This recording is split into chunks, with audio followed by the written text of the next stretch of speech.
Hello, Andrew Myers from Intuitive Finance here. Well, our regulators in ASIC and APRA have taken out the big stick again.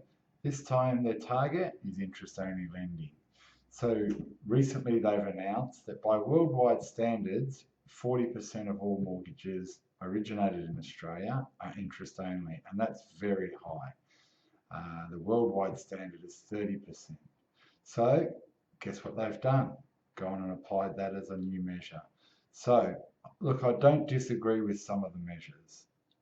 Over 80% and mortgages and loans, whether it be for investor or owner occupier, over 80% that are paying interest only, I don't think is a bad restriction. We've seen the banks limit some of these previously, and now they're doing this across the board. But to restrict all new introduced mortgages to 30%, why? Where did that limit come from? What are we trying to achieve? We're just simply trying to slow down two housing markets that the regulators have concerns about. So if they have concerns, why don't they put in some local measures? You can't just apply one rule fits all. And the other thing that really worries me is if we're still a growing country, by worldwide standards, we're one of the few countries that are still growing their population, and everyone has to live somewhere.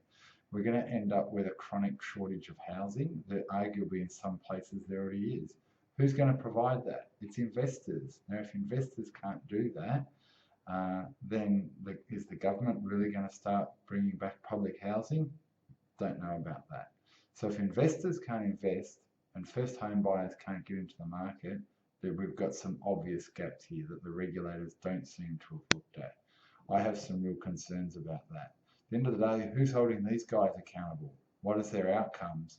And most importantly, I'm yet to be shown any statistics from any of our regulators that shows that we've got some really bad outcomes that's eventuated.